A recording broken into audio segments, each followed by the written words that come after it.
Assalamualaikum warahmatullahi wabarakatuh. Perkenalkan, nama saya Ivanur Rahmawati dengan NIM B100-2064, asal Prodi Ekonomi Manajemen, kelas Manajemen B, Fakultas Ekonomi dan Bisnis Universitas Muhammadiyah Surakarta.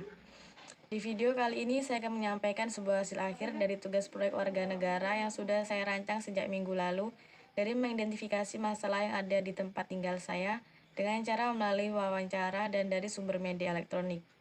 Yang hasilnya 1. Meningkatnya pengangguran, 2. Kemiskinan, 3. Kenakalan remaja, 4. Kejahatan atau tindakan pencurian. Topik yang akan saya pilih dari 4 hasil identifikasi masalah yang ada di tempat tinggal saya yaitu mengenai kemiskinan, yang akan saya bahas di video kali ini.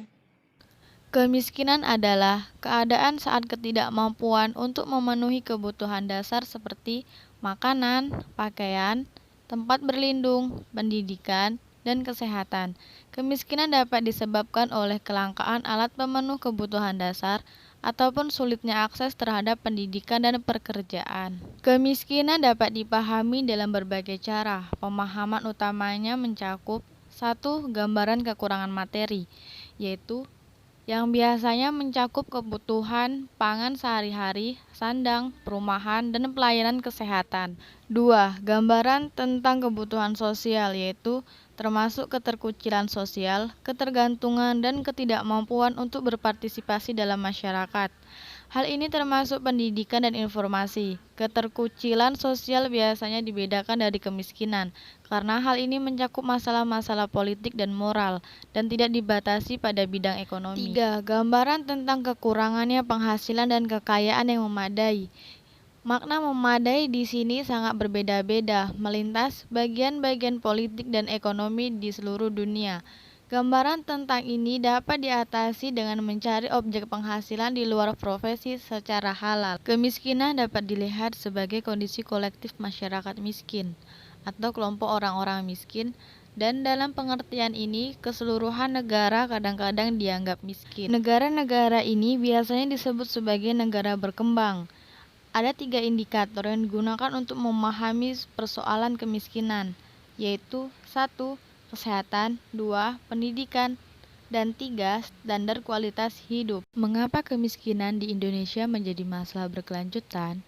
Sejak awal kemerdekaan, bangsa Indonesia telah mempunyai perhatian besar terhadap terciptanya masyarakat yang adil dan makmur, sebagaimana termuat dalam alinea keempat Undang-Undang Dasar 1945.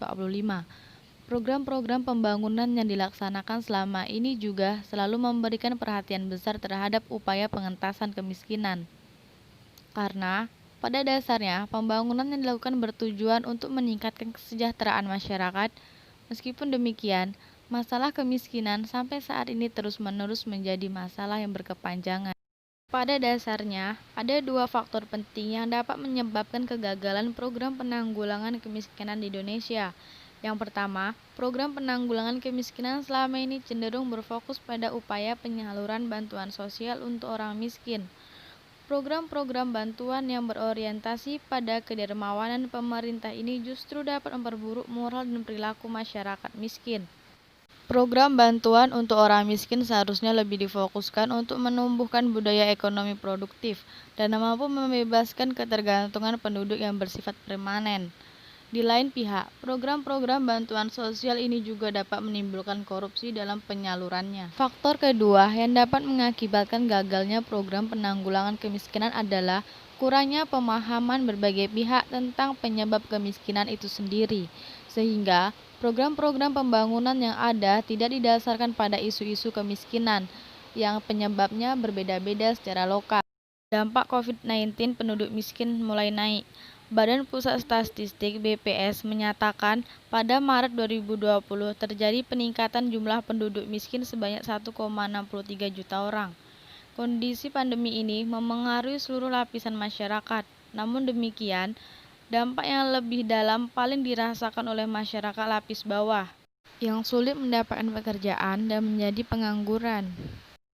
Alangkah lebih baik apabila pemerintah memberikan dana bantuan tersebut langsung digunakan untuk meningkatkan kualitas sumber daya manusia, seperti dibebaskannya biaya sekolah seperti SD, SMP, SMA, atau SMK, serta perguruan tinggi. Saat ini, pemerintah dan Dewan Perwakilan Rakyat sangat perlu memperhatikan kondisi ekonomi masyarakat lapis bawah karena adanya COVID-19 ini.